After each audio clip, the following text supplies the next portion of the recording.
नमस्कार, स्वागत है। किसान नेता और भादरा विधायक बलवान पूनिया से आज आपको रूबरू करवाते हैं। सरकार के 3 साल पूरे हुए हैं, बेरोजगारों की क्या क्या मांग है और इनके विधानसभा क्षेत्र में क्या क्या विकास कार्य हुए हैं। 3 साल बेमिसाल, हर चेहरे पे मुस्कान, सरकार का स्लोगन है। क्या क्या कार्य हुए आपके विधानसभा क्षेत्र में? सबसे पहले तो खास राजस्थान का धन्यवाद। हमारे क्षेत्र में, शिक्षा के क्षेत्र में, जल जीवन मिशन में और नहरों में, खाड़ा निर्माण में ढांचागत निर्माण शुरू हुआ है। खास करके शिक्षा के क्षेत्र में स्कूल क्रमोन्नत होना, कस्तूरबा आवासीय विद्यालय बनना, इंदिरा गांधी, महात्मा गांधी अंग्रेजी माध्यम स्कूल खुलना और सब्जेक्ट, जिस भी स्कूल में जो सब्जेक्ट मांगे, साइंस से लेकर के मैथमेटिक्स से लेकर के एग्रीकल्चर, सब सब्जेक्ट खुले। और तेज़ी के साथ जो छोटे छोटे गांव थे जहाँ दलितों की आबादी थी, वहाँ स्कूल क्रमोन्नत करने का काम हुआ है और लोगों में भारी उत्साह इस बात का। सबसे बड़ा जो मेरे विधानसभा क्षेत्र की बात करूँ मैं तो किसान मजबूती के साथ आगे बढ़े। फसल बीमा में 1,000 करोड़ रुपए हमारे किसानों के खाते में आए। अधिकतम एक फसल में 82,000 किसानों के खाते में रुपए आए हैं। अभी 350 करोड़ रबी इन 2020-21 में आए हैं, जो अभी खातों में किसानों के आ रहे हैं। आज कोई कुड़की पेंडिंग नहीं है केसीसी में।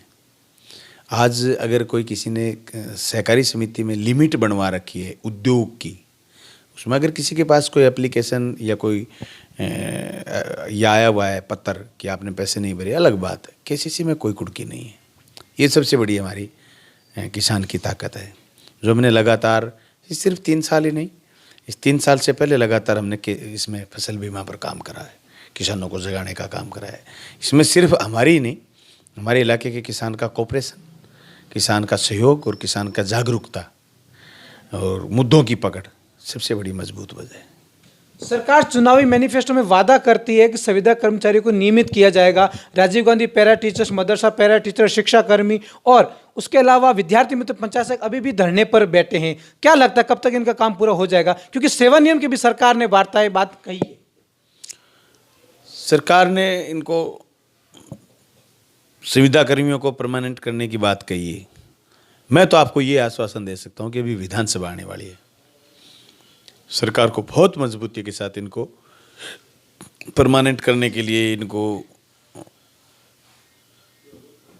जो मानदेय मिलना चाहिए, जो पीछे मैंने आवाज़ उठाई है, उसको लागू करवाने के लिए जोर से आवाज़ रखेंगे। पूरी विधानसभा सत्र चलेगा, इतने तक इनका काम हो, संविदा कर्मियों की मांग पूरी हो, ये हम सरकार से मांग करेंगे। इस कड़ाकड़ाती सर्दी में और 2 दिन पहले बारिश भी हुई, रीट 50,000 पदों को लेकर अभ्यर्थी अभी भी सड़कों पर बैठे, बेरोजगार वहां पर बैठे, उनके लिए आपका क्या संदेश है? सरकार की क्या पैरवी करेंगे?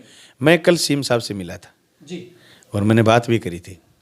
क्या बोले? सीएम साहब पॉजिटिव हैं, लेकिन वो एक बात कह रहे हैं कि जैसे इस भर्ती में हमने पद बढ़ा दिए, तो जो नए लड़के बच्चे हैं जो कंपटीशन में शामिल होना चाहते हैं, उनका थोड़ा ही तो होगा, वो पार्टिसिपेट नहीं कर पाएंगे।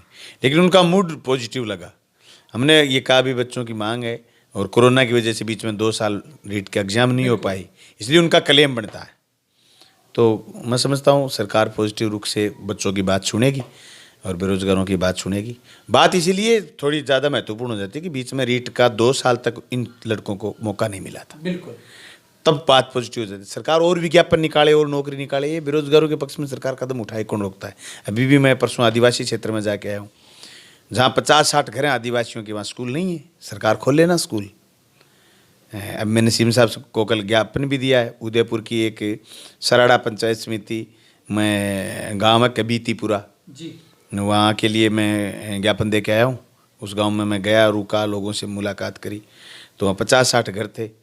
स्कूल था 3 किलोमीटर दूर। पहाड़ी क्षेत्र में 3 किलोमीटर स्कूल का मतलब बच्चा नहीं जा पाएगा, उसको माँ बाप छोड़ के आएंगे। माँ बाप बच्चों को छोड़ने चले गए, लाने चले गए, तो पूरे दिन काम डिस्टर्ब हो जाएगा, वो कमा के कैसे खाएगा जी। इसलिए सरकार से मांग है कि बेहतर करने के लिए, इंसानियत को और आगे बढ़ाने के लिए, आदिवासी क्षेत्र में जो सरकार खर्च कर रही है उस खर्च को और बढ़ाते हुए शिक्षा में और आमूलचूल परिवर्तन करने का जरूरत है। तो शिक्षा में और ज़्यादा भर्तियाँ सरकार निकाल सकती है। जो बेरोजगार ये कहे कि साहब हमें हमारा हक सीट बढ़ने से हक चला जाएगा, मैं समझता हूँ नई भर्ती और निकाले सरकार, लेकिन इसमें रीट में भी पद बढ़ाए। राजस्थान में किसानों के हितों के लिए और भारत में भी किसानों हितों के लिए आप बहुत लंबे समय से लड़ाई कर रहे हैं। केंद्र सरकार इतना लंबा समय लगा किसान बिल वापस लेने में, 700 से ज्यादा किसानों ने अपनी शहादत को सलाम किया। कौन है इसका जिम्मेदार?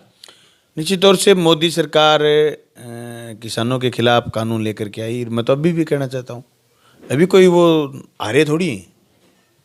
750 किसानों की बलि लेकर के यूपी चुनाव की वजह से बैक हटे हैं।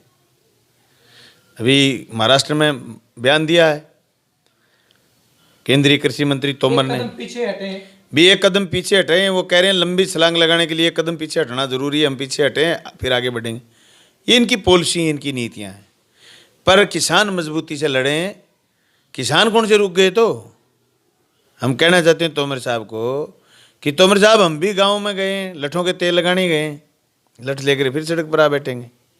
लेकिन जो 1 साल आंदोलन किसान ने चलाया, मैं समझता हूँ इस देश के जल जंगल ज़मीन को चलाने के लिए, बचाने के लिए किसान ने लड़ाई लड़ी। इसके अलावा उन बेरोजगारों को या फिर उन रोजगार प्राप्त किए हुए मोदी भक्तों को किसानों ने संदेश दिया कि तुम्हारी बिजली, तुम्हारी रेल, तुम्हारा बीमा, तुम्हारे उद्योग, तुम्हारा बंदरगाह, तुम्हारे हवाई जहाज, तुम्हारे एयरपोर्ट मोदी जी बेच रहे हैं। तुम बचा नहीं पाए जो संभ्रांत बुद्धिजीवी पढ़े लिखे लोग गिने जाते हो। और एक किसान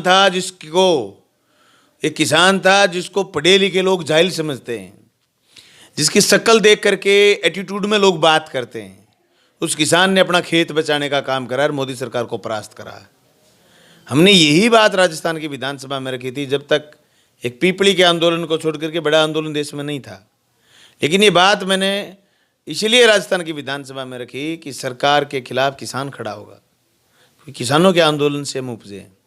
किसान खड़ा होगा और किसान जिस दिन खड़ा हो जाता है उस दिन सरकारों को धराशायी होना पड़ता है। ये मैं नहीं कह रहा, ये दुनिया का इतिहास है।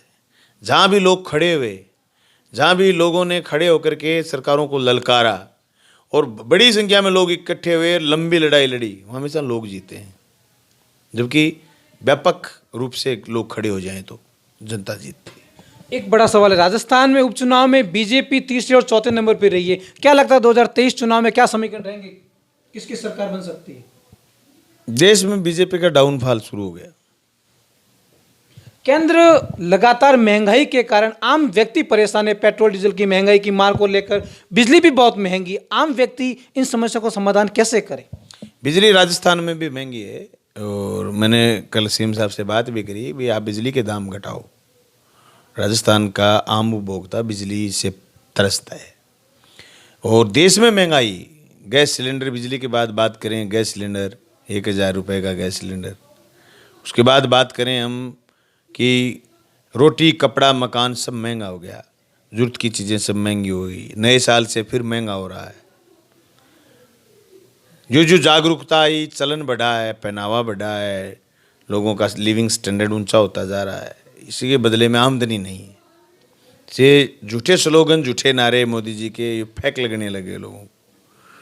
अभी क्यों ये जो चंडीगढ़ का जो चुनाव का परिणाम आया है, ये बीजेपी के खिलाफ आया है। अब देश में हर परिणाम बीजेपी के खिलाफ आएंगे।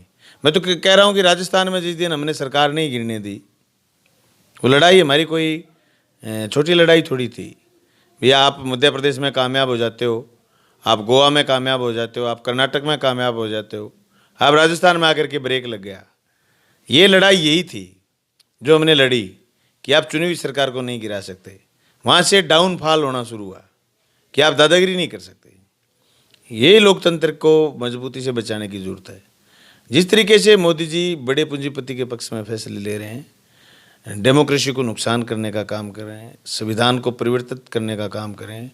बड़े अनपढ़ टाइप के लोग इनके मंत्रिमंडल में बैठे हैं जो इस टाइप का बयान दे रहे हैं कि कल मोदी जी ने ये कहा है कि मैं काले कानून वापस लेता हूँ, देश से क्षमा मांगता हूँ, और उनका मंत्री एक बाह्यत बात कर रहा है कि हम तो एक कदम पीछे हटे हैं। मैं समझता हूँ ये बड़े अनपढ़ किस्म के लोग हैं।